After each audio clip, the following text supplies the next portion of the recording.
head into the heavy part of the season, so we thought we'd provide an update.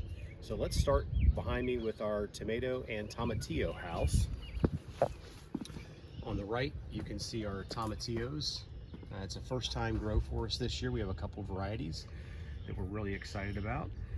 Both tomatillos and tomatoes we're still several weeks away from having ripe fruit, but we have a lot of fruit on the vine right now. So as we start to look at our tomatoes, we've got a combination of heirlooms, slicers, plum, and grape. And we are really pleased thus far with what we have. And we actually just finished up pruning on the bottom to do a little cleanup and keep leaves off the ground to help from getting disease and things like that. So we are very excited about this house, how we're progressing, the amount of pollination that we're getting. One item of note, our watering schedule, while this is all on drip tape, is based upon the ground, and we actually have a probe that we actually measure how dry and or wet or moist that it is, and that drives our watering schedule. And we've done this the past 2 years, and we found that splitting, cracking, and just the general health of the plants has been significantly better. Welcome to our green bean house. Here we have two different varieties. One is a pole bean that vines up. You see those going to the top, trellis up to the top. The majority are bush beans. The variety we like most is called Jade. And we've got plants in several different stages on purpose so that we can harvest on a regular basis and pull out plants that are no longer producing and replace them with ones that we are currently in seed stage at a variety of levels. So we're really excited about this house because we're getting a lot of production already and expect to continue to have that throughout the season. Hello and welcome to lettuce. Right now we are in transition as we had a lot of lettuce early spring that we pulled out, and we have a significant amount of lettuce, both red and green varieties, in potting stage right now, ready to be planted. We also have direct seeded on the right here just very recently some lettuce, and a guest that we have on an annual basis is our mint. If you know anything about mint, once you grow it, it will come back again and again and again. And so we leave this right where it is and harvest off it all summer. It dies off in the winter, and then we bring it back again in the spring.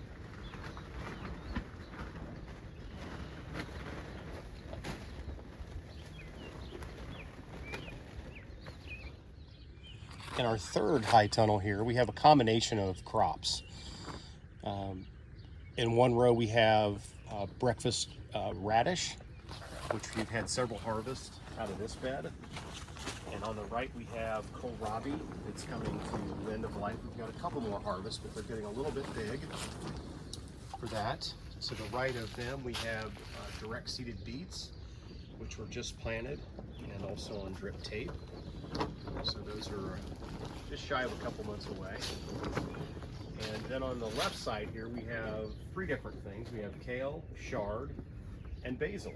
Lots of basil. We love basil, making pesto, and it's a great add to pasta dishes as well. So this house will be turned over with a lot of different crops outside of what's down the left-hand side. Everything will rotate based upon what we have ready.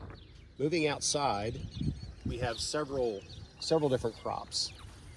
First, we're going to start with peppers, a variety of bell, poblano, and we call them snackers peppers. We have these in different stages of growth as well. So we have harvest throughout the summer and fall, followed by everyone's favorite, cucumbers. Lots of slicers. And same thing here, different stages, and we have more coming to replace plants that stop producing. We've used this cattle panel trellis several years and really prefer growing these outside. We found that they stay healthier. I think the heat really has an impact on that without ventilation in the high tunnel, which we've done in the past. So these are just started producing, and once they start, they're kind of like zucchini, they go crazy.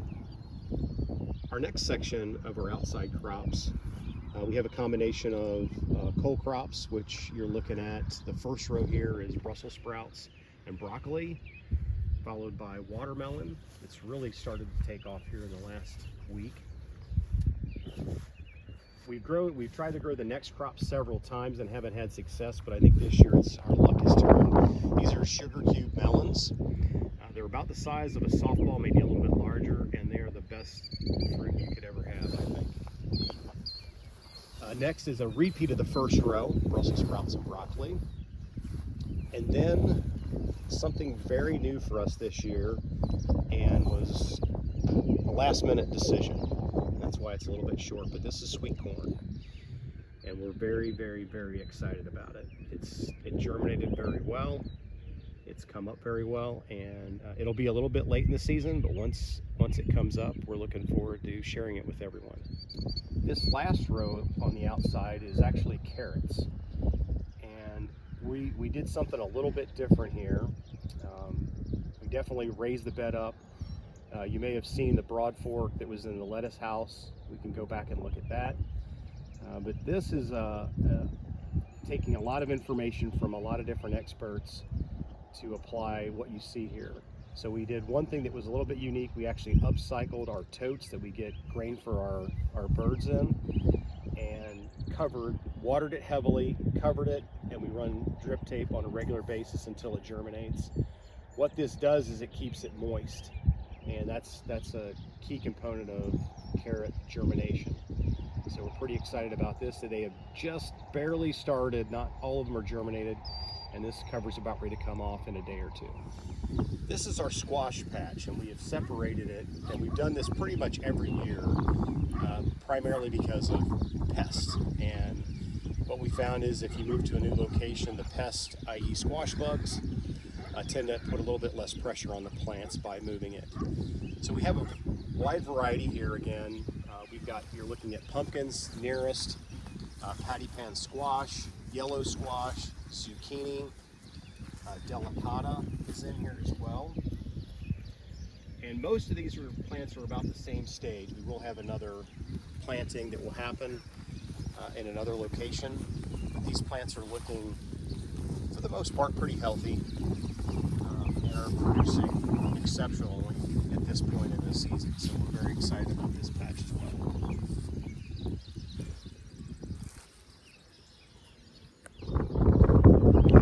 This little creation came out of the necessity of growing more lettuce in the summer. On our high tunnel, we have shade cloth, and since we didn't have enough high tunnel to grow more lettuce in, we use what we have, and we have a lot of T-post, 16-foot cattle panel.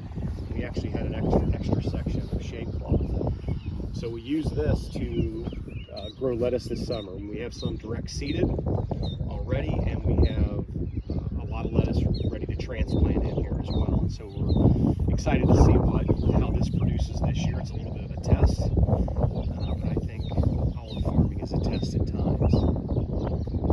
To help our plants acclimate from inside where they're initially growing to being transplanted, we call it our hoopty, and we use it to help these plants transition and acclimate to the conditions outside prior to actually transplanting them.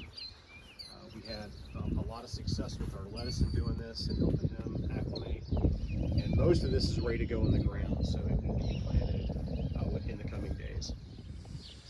This section is our potato patch, and we have in the first section, which is going to be ready to harvest here very soon, it has 3 different varieties, Kennebecs, Yukons, and Red Lasordas.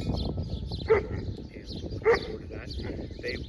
They're starting to die off, and we'll let them cure in ground. And like I said, within the coming days, they will be harvested. And just past that is all Kennebecs, but they were a second planting to give us a couple different phases to have additional potatoes. Hello, blackberries. This section is new for us this year.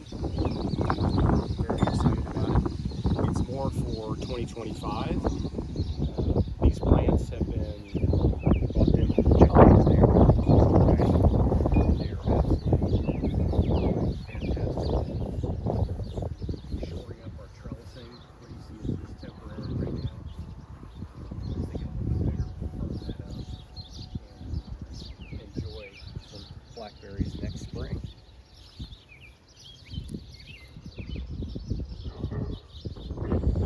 what you're looking at here is an example of our farming practices, and that is we identify where we want to plant.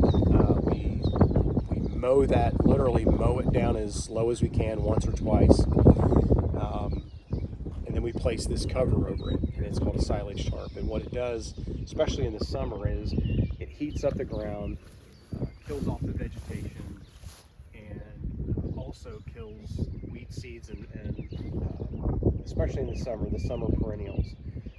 We have a lot of weed pressure, specifically thistles, and this helps us manage that. Once we're ready to plant, and the first section of this is ready, is we'll pull it back, we'll put in beds the length 30 inches wide, and begin our planting process. And we use a raised bed method where we have several layers of compost in varying stages. We also started using what's called a broad fork, because we have a lot of compaction. Just the history of the farm. It's had tillage, quite a bit of tillage, traditional corn, soybean rotation. So it creates what's called a hard pan, where the tillage bottoms out. And what that does for us is it makes it challenging for the soil to drain properly. It also, compaction is a contributor and a great environment for thistles. So we use a broad fork to break up the ground without actually tilling it, and make for a better environment from a microbial standpoint, from the health of the soil perspective. So that's a little bit about how we farm, and what you're looking at with this area will be planted this year with a variety of crops, from things that will be ready in the fall to crops that turn over a little bit more quickly.